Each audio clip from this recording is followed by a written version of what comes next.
When you grow up in a world where everything seems to be in order, it's easy to believe things have always been that way. The clean streets, the programmed smiles, the light panels on every block, broadcasting optimistic messages. All of it creates the illusion of stability. But there's a point, a barely visible crack in the glass, that begins to pulse in the mind of anyone who truly observes. That's where my story began, even if I didn't realize it at the time. Back then, I still believed in the system, and maybe, in some way, I still want to believe, as if that could bring back the person I used to be. My name doesn't matter. Names were one of the first concepts to lose meaning under the New Order. What matters is what you represent. And for a long time, I represented obedience. I carried out my duties at the Central Registry, cataloging behavioral deviations, forwarding alerts to field agents, ignoring any doubts that crept in between one report and another. I sometimes find myself remembering my old office, quiet, cold, and strangely comfortable, as if that mechanical routine was a kind of anesthesia. The truth is, many of us lived like that, numbed, but there's a limit to how much you can numb a restless mind. And as much as the New Order tried to suppress every trace of individuality, something inside me began to stir. It started with a small error, a duplicate name in a missing persons report. Then came logs with dates that didn't exist, coordinates pointing to areas blocked on the map. At first glance, these were simple system glitches, but there was a pattern, a subtle rhythm, something that felt intentionally left behind. My first reaction was denial. I deleted the records and relaunched the system, but they came back, like digital ghosts. Codes from a time no one talked about anymore. I began arriving early to work, digging through old, deleted, buried files. I found that one name kept showing up in those fragments. Kale. He was never listed as a citizen, never appeared on public surveillance, but he was everywhere. Like an echo, nights began to feel heavier than days. I found myself staring at the ceiling of my apartment, dark and silent, trying to remember the last time I had dreamed. The New Order didn't ban sleep, but emotional rebalancing stimuli were mandatory before bedtime. Little auditory pulses meant to cleanse the mind. I stopped using them. I wanted to know what my own subconscious could still produce without interference. It was on one of those nights that I dreamed of Kale. I didn't see him clearly, but I heard his voice. It echoed in a place that felt like it was inside my head, yet distant, like a transmission coming from beyond reality. He didn't ask for help. He challenged me. If you can see beyond the reflection, you might find the mirror's origin. I woke up drenched in sweat, and for the first time in years, I felt fear. The following days were like a quiet collapse. Everything around me kept functioning normally, but none of it made sense. I began seeing repeated faces in the metro. Same clothes, same gestures, same vacant expressions. The world was spinning in loops, like a glitched simulation. I tried talking to coworkers, hoping for some reaction, but they all replied with preset phrases, as if something had been erased inside them. That's when I realized Kale wasn't a person. He was a trigger, a code, a forgotten word that activated something the New Order tried to bury. A fragment of consciousness from before the reordering. I started writing by hand, a forbidden practice. Everything I could remember from the deleted records. I used old pages I found hidden behind a false wall in my apartment. My hands trembled as I wrote, not from fear of being caught, but from finally feeling that something inside me was still real. One night, after a long dive into corrupted data, I managed to decode part of an old coordinate that kept showing up. In the missing persons logs, it wasn't on any current map. It was as if that location had been removed from digital reality. I waited for the deadest hour of night and went there. I can't explain what I felt upon arrival. There was nothing visible, just a void where something clearly should have been. But the air felt thick with memory. It was in that void that I found the first symbol, carved into a stone on the ground, covered in moss. A symbol that didn't belong to any modern encoding. When I touched it, I felt something I hadn't felt since childhood, an uninduced memory. It was an image, fast, raw, of a city under a red sky, crumbling towers, and voices shouting in unison a single word: freedom. I returned home with my thoughts in collapse. I no longer knew what was real. The New Order said everything before the restart was chaos, destruction, barbarism. But why? Then, did that memory feel so alive? So, human? The next morning my function was suspended. No warning, no explanation. My access to the system was revoked. No communication. No agent came to the door, but I knew I was being watched. The hallway camera blinks differently when something is off pattern, and that morning, it didn't blink. It stayed on, watching. And that silence, I understood. Everything I had lived so far was just the surface. The real story was only beginning. I left the apartment that morning without looking back. Something inside me said that from that moment on, any hesitation could be fatal. I took one of the old underground paths used before mobility was centralized, forgotten corridors dust-covered, stairs, and inactive cameras. The city seemed too alive on the surface. But down there, among the rubble and the smell of rust, there was silence. A silence that did not judge, did not analyze, just observed. As I walked, I tried to remember if I was ever taught what to do in situations like this. The curious thing is that in the New Order, no one prepares you for freedom.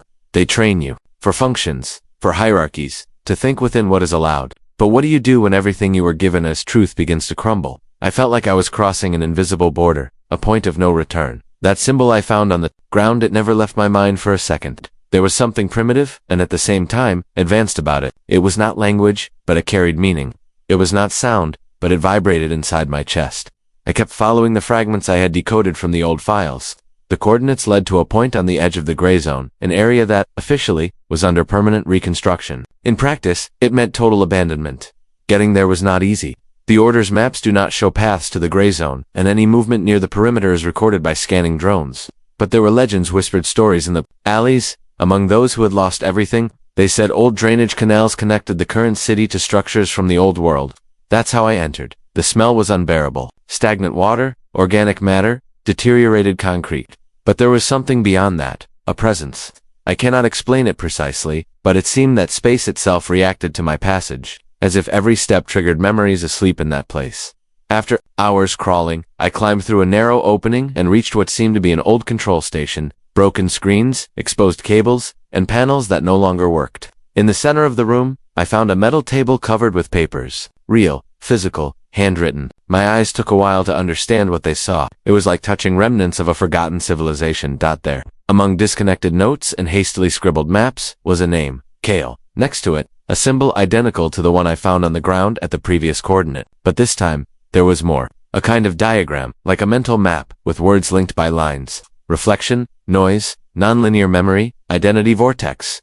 Terms that seemed too philosophical for a technical operation, but, with a hidden purpose, I began to understand that Kale was not a common fugitive or rebel. He was part of something much greater, perhaps an experiment, or a consciousness resisting standardization. In the notes, I also found mention of a place, called the inverse core, described as the last point of real noise before total stabilization. No exact location, just vague phrases. Where order cannot reach. The center of the paradox, it was there that I heard the first wordless voice. I don't know how to explain better. It was as if my own thoughts were invaded, shaped, by a frequency I couldn't block.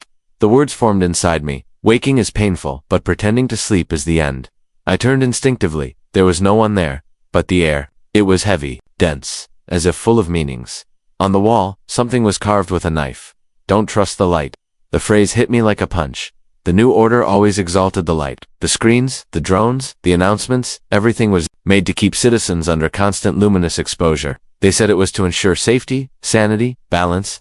But what if the light is the cell? I spent the night there, trying to piece together the fragments. I slept for hours, maybe. I dreamed of the city, but in a way I had never seen before. Everything was dark. The towers still stood, but covered by a living layer, as if the city itself was freeing itself from its structure. And up high, where the command panels used to be, there was a figure. He had no face, but I knew it was Kale, and he was watching me. I woke up to a distant sound, a buzzing, as if thousands of insects vibrated in unison. I hid behind an old console and saw what seemed to be an autonomous patrol of the Order entering the station. 4 units, faceless, precise movements. They were not searching for materials. They were there because of me. I held my breath while they searched the place. One came within 2 meters of my hiding spot. The front sensor blinked red. Then, suddenly, they stopped. They stood still for a few seconds, as if processing new instructions, and then left, unhurried, as if they knew time was on their side. I waited long minutes before leaving. I took as many papers as I could carry and returned to the tunnels. This time, I headed south, to the abandoned industrial zone. My goal now was to find this inverse core, even if it didn't exist, even if it was just a concept. I had to follow that trail to the end. On the way, I found traces of other presences, recent footprints, drag marks, open supply cans. I was not alone, and that scared me more than any Order surveillance, because those who live beyond its reach, change, and end. I still didn't know if I was ready to face those who had already completely broken free from the system. Hours later, I reached an old warehouse. It looked abandoned, but there was light, weak, yellowish, coming from inside. I approached silently. Inside, a group of people sat in a circle. No one spoke. In the center, a small flame, like a candle protected by glass.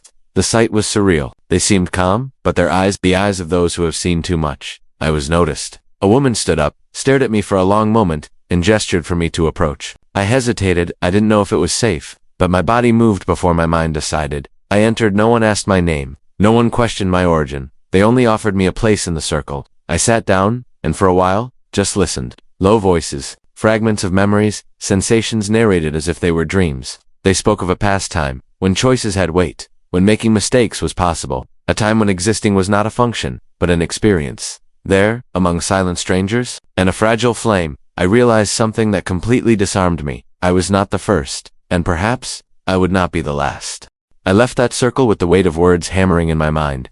The flame, small as it was, illuminated a path I still didn't understand. Those people had something I was searching for, a kind of resistance not only against the order, but against the very idea of reality they imposed. Being there felt both like an anchor and a freedom, a paradox I was still trying to accept. I followed my way back to the surface, crossing tunnels that seemed eager to swallow my whole body. Each step was a mix of fear and hope, and the night seemed alive, whispering forgotten secrets. What was real? What was manipulated? The answer seemed to slip away every time I got closer. The next day I decided to climb one of the city's tallest buildings. From there, I wanted to look at the horizon and try to understand what lay beyond the order that crushed us. From above, the city looked like a pulsating organism, full of lights connected like synapses in a giant brain. But I knew that behind it all was a void, a system that erased nuances. Cutting off the unexpected. Suddenly, my communicator vibrated an encrypted message, simple and direct. You're getting too close. No sender, no signature, just a warning. My heart raced. The order knew I was meddling with something forbidden. Yet, strangely, there was no anger in that warning, only cold curiosity, almost disdainful. I spent the following days trying to decipher everything I had gathered. Kale's words, the notes, the symbols, the people in the circle, all pointed to a conflict that wasn't only physical, but existential. It was a battle for humanity's soul, or what was left of it. A fight between the comfort of ignorance and the pain of awakening. What unsettled me the most was the idea that the new order wasn't just an external entity. It was an inner voice, a shadow dwelling inside each of us. The true prison wasn't walls or drones, but the acceptance of silence, of conformity. One dawn, I received a vision, not in dreams, but a kind of lucid intuition. I saw a figure emerging from the shadows, carrying not a weapon, but a book. A book burning with blue flames, as if its fire was made of pure truth. This figure walked through the ruins of a city, scattering those pages to the wind. It was Kale. He wasn't just trying to overthrow the order. He wanted to rebuild something deeper, a new consciousness, a new beginning. In that moment, I understood that the true revolution wouldn't come from the streets or conspirators. It would come from awakening every mind, from the spark that lights the inner flame, fragile as it may seem.